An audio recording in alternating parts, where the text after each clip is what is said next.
고대 이집트에서 파라오가 되는 과정은 단순한 세습이 아니었어.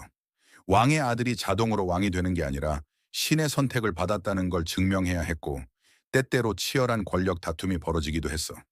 즉위식에서는 여러 종교 의식을 치르면서 백성들에게 자신의 정당성을 알렸고, 왕이 되기 전에 가족, 귀족, 사제들 간에 암투가 벌어지는 경우도 많았어. 파라오가 되는 과정을 자세히 살펴보면 즉위식이 어떻게 진행되었는지, 후계자는 어떻게 선정되었는지, 그리고 왕위를 둘러싼 권력 다툼이 어떤 식으로 벌어졌는지 알 수 있어. 파라오의 즉위 과정을 알려줄게. 이집트에서 새로운 파라오가 왕위에 오르려면 공식적인 즉위식을 치러야 했어. 즉위식은 단순한 왕위 계승이 아니라 신과의 계약을 맺는 신성한 의식이었어. 즉위식은 보통 카르낙 신전, 룩소르 신전, 멤피스 신전 같은 중요한 곳에서 열렸어. 즉위식에서 파라오는 몇 가지 중요한 절차를 거쳤는데, 첫 번째, 사제들이 파라오에게 신성한 기름을 발랐어. 이 기름은 신이 파라오를 축복하고 보호한다는 뜻이었어. 두 번째, 새로운 왕의 5개 이름이 선언되었어. 파라오에게는 원래 이름 외에도 즉위 후 받는 특별한 이름들이 있었는데, 각각 신과의 관계, 왕의 임무, 통치권을 나타냈어. 세 번째, 파라오는 왕관을 쓰는 의식을 가졌어. 원래 이집트는 상이집트와 하이집트으로 나뉘어 있었기 때문에 이를 하나로 통일했다는 의미로 이중 왕관을 썼어. 네 번째, 왕홀과 채찍을 받았어. 왕홀은 왕의 권력을, 채찍은 백성을 보호하는 지도자의 역할을 상징했어. 마지막으로 파라오는 마앗을 수호할 것을 맹세했어. 마앗은 이집트에서 질서, 정의, 균형을 의미하는 개념이야. 즉 파라오는 단순히 힘이 센 왕이 아니라 이집트의 평화를 유지하고 신의 뜻을 실현하는 존재였어. 즉위식이 끝난 후 새로운 파라오는 공식적으로 왕이 되었고, 백성들에게 모습을 드러내면서 자신의 통치를 선포했어. 그럼 후계자는 어떻게 정해졌을까? 파라오가 죽고 나면 보통 그의 아들이 왕위를 물려받았어. 하지만 후계자가 단순히 장남이라고 해서 자동으로 왕이 되는 건 아니었어. 몇 가지 중요한 조건이 있었어. 첫 번째, 왕족 출신이어야 했어.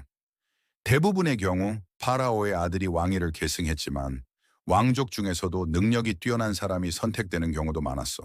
두 번째, 왕비의 계급이 중요했어.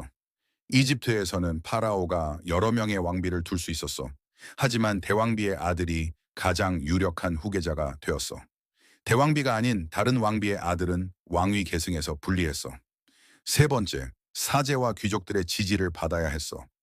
왕권을 정당화하기 위해서는 신의 뜻이라는 명분이 필요했기 때문에 신전의 사제들과 귀족들의 동의가 필수적이었어. 네 번째, 파라오가 생전에 후계자를 지정하는 것이 일반적이었어. 어떤 파라오는 즉위 초기부터 자신의 아들을 공동 통치자로 지정해서 왕위 계승을 확실하게 했어. 하지만 그렇지 않은 경우 파라오가 갑자기 죽으면 왕위 다툼이 벌어지기도 했어. 왕위를 둘러싼 권력 다툼은 당연히 있었겠지? 왕위 계승이 항상 평화롭게 이루어진 것은 아니었어.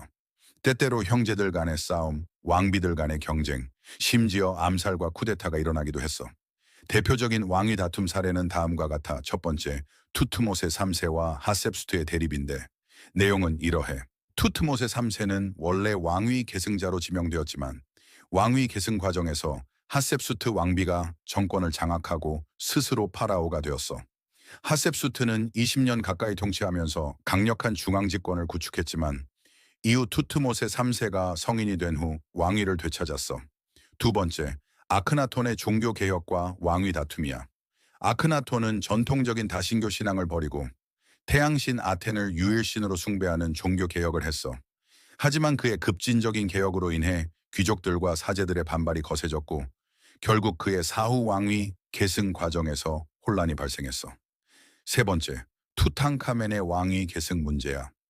투탕카멘은 어린 나이에 왕위에 올랐지만 실권은 귀족과 사제들이 쥐고 있었어. 그의 갑작스러운 죽음 이후 왕위를 차지하려는 여러 세력들의 정치적 음모가 벌어졌고, 이집트는 점점 혼란기로 접어들었어. 네 번째, 람세스 가문의 왕위 계승 문제는 이러해. 람세스 2세는 이집트 역사상 가장 강력한 파라오 중 한 명이었지만 그의 후계자들은 그의 업적을 이어가지 못했어. 결국 이집트는 외부 세력의 침입을 받으며 쇠퇴의 길을 걷게 되었어. 결론은 왕이 되는 것은 쉽지 않았어. 고대 이집트에서 파라오가 되는 것은 단순한 세습이 아니라 신성한 의식과 정치적 권력 다툼이 동반되는 과정이었어. 즉위식에서는 신과 계약을 맺는 절차가 진행되었고, 왕위 계승은 종종 형제들 간의 경쟁과 권력 다툼으로 인해 복잡해졌어. 후계자를 정하는 과정에서 왕비의 계급과 사제들의 지지가 중요한 역할을 했으며, 왕위를 둘러싼 투쟁은 때때로 피비린내 나는 전쟁으로 이어졌어. 결국 파라오는 단순한 왕이 아니라 신의 대리인이자 절대 권력자였으며, 왕좌에 오르기 위해서는 단순한 혈통 이상의 능력과 정치적 전략이 필요했어.